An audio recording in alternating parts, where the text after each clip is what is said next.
You mentioned the word underestimated. What is your kind of definition of underestimated, and why is that more of a better word instead of underrepresented?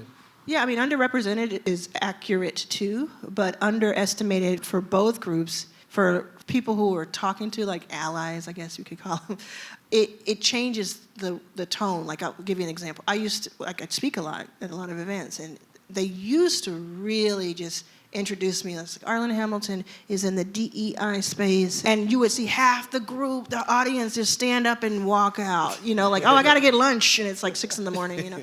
And I realized when I was sort of gifted this word during a founder meeting that we had, this underestimated, I realized when I started using that word in meetings and in emails and even on stage, that there was a leaning in from these guys who had a connotation to it. There was a thing of like, what am I missing out on? You're underestimated. What are we going on? So for that group, and then for us, there's something that you get a little bit more emboldened and a little bit more encouraged of like, yeah, they're just not seeing it yet. And another thing is like almost everybody can relate to feeling underestimated at some point in their life. So a lot of things that I do as an investor or teacher, whatever it is, it has a lot to do with branding and a lot to do with marketing. And having these words that are associated with me and with Backstage Capital are part of that. No matter what you're selling, CPG product, digital product, service, SaaS, give your customer a name. Working in venture capital and you working with a lot of underrepresented individuals, how did you kind of push back against you being the Robin Hood of like stealing from the rich,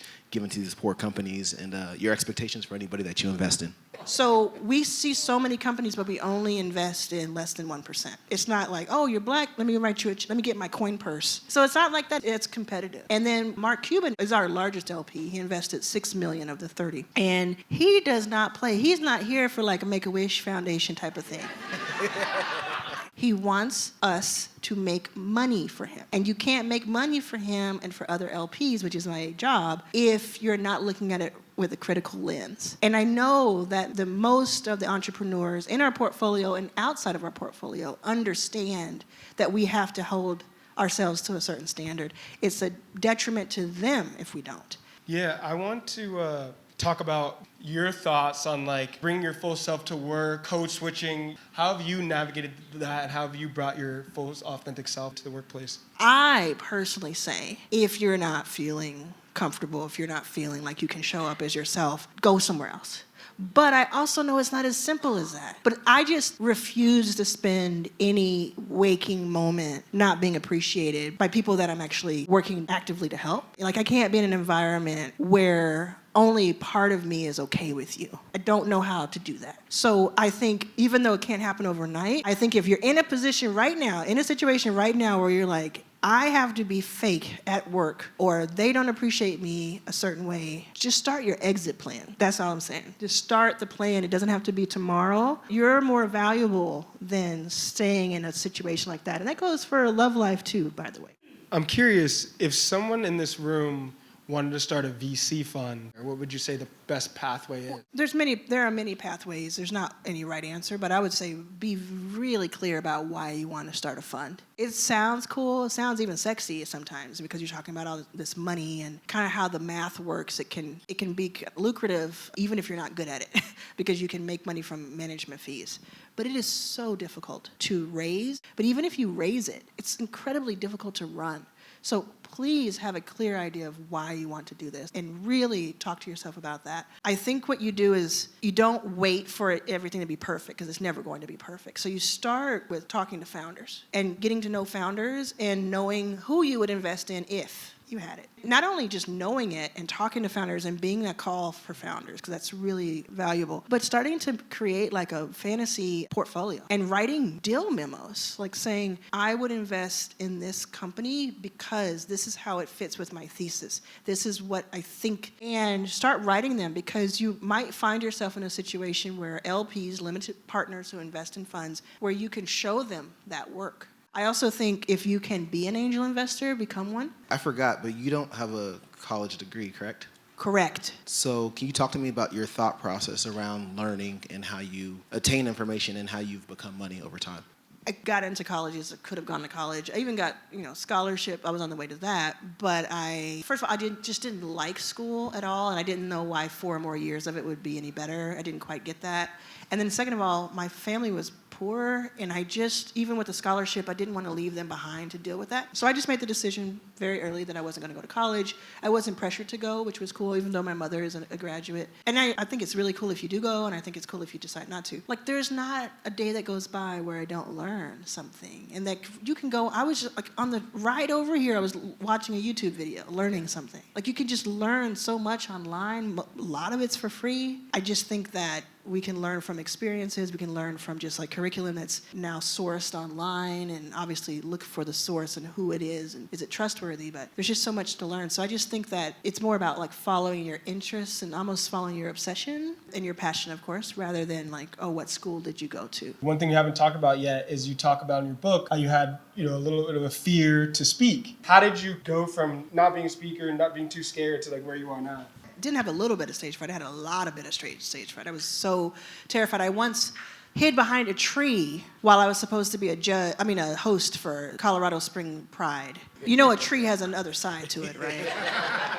Around 2017, I had started being known a little bit in Silicon Valley, so I started getting invited to things and actually started getting awards and accolades. But you had to kind of be on stage and accept these awards to get them. And so a couple things happened. One is I saw someone get an award at like a banquet that was supposed to be mine, because I said no to I can't give the acceptance speech.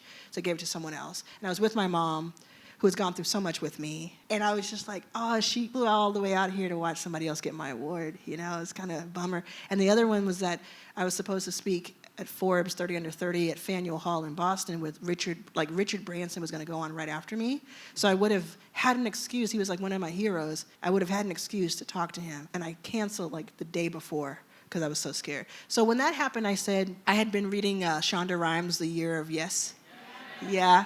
And I said, okay, in this year, the next 12 months, I'm going to say yes to 3 speaking engagements. Whatever happens, I'm going to go to it. Because then everybody will leave me alone, and they'll see that I can't do this, or whatever, right? I did that, and the first one I did, it went well. I was so nervous when it started, and it was just a few people. And I sat down, and I looked out, and I was like, how did I get here? What am I going to do? And then I looked in the audience, and I just saw several black women just going, like, just ready to hear me. And I was like, oh, it's about them. It's not about me. Oh, boom, click. And from that moment on, yes, I still got nervous for a few months, but I was just off to the races. And now you obviously can't shut me up. I do it now for the people who took the train in, the people who got babysitters, the people who are here by themselves, and they just need that one word, that one thing that to click for them. If you're getting value from this video, you may be the perfect candidate for my new community, Arlan's All Access. Over the next 12 months, I am teaching 100 people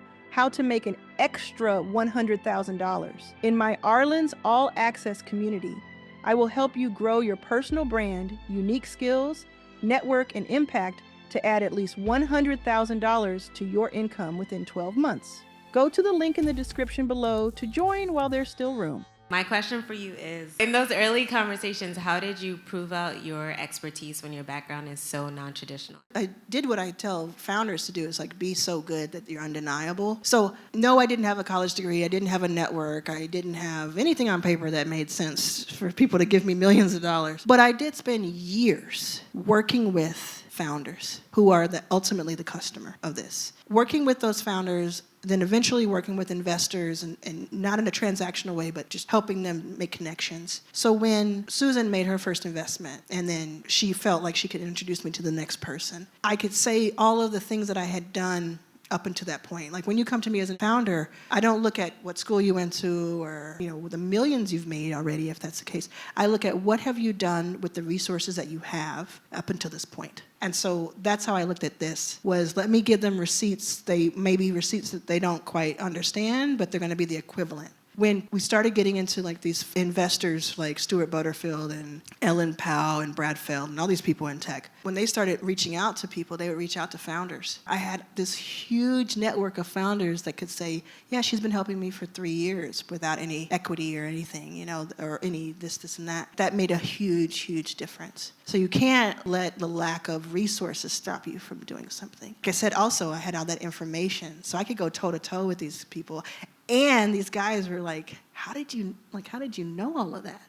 Well, I've been studying because I wasn't waiting around. Hi, Arlan. I'm Sam from Los Angeles. A little bit different question. Let's say there was like a zero-sum competition, a Shark Tank type of thing for you to invest in a like hot angel round or maybe Series A startup, but they could only take one investor at your scale. It would either be you or somebody like Y Combinator, right? What would you say, like, why go with you versus somebody who's more traditional or has a bigger name recognition? Yeah, I mean, this is very hypothetical because I don't audition for people. And I'm just being honest. I'm just being honest. Money is a commodity and it's easy to find. I think any entrepreneur should look at any deal that's in front of them with a fair and balanced view. I've invested in 30 venture funds personally. I definitely had a major role to play in the ecosystem that we see today for Black and brown founders and for women. We can argue about what that role, you know, the weight of that role. But when you are someone who is influencing the influencers, you are someone who the wealthiest people in the country call for advice and help. That is something that cannot be measured, quantified, or even compared. And a lot of times, like, money is fleeting. So a lot of times when you get an investment from someone, there's a long tail of the rest of the stuff. You get the money, and then that runs out in a few months, and then there's the rest of it. And if someone is concerned or interested in what the rest of it could look like, and having a high quality experience there, then they would look to Backstage Capital. Where do you see yourself 5-10 years? Where is Arlan in 2035? 35, so I'd be 55. Well, I've said this a few times. I believe I can generate $1 billion, but you won't see me have $1 billion. I don't think any one person necessarily, this is my opinion, should hold that much wealth. So I think I would have generated $1 billion by then, and it would have gone out into every corner of the earth to catalyze other people. So I definitely would have done that by 55, so 12 years from now, because I want to do that within a decade. And I know some people in this room would be on that list if you're not already. That's a true fact, I know, and hopefully I'm happy.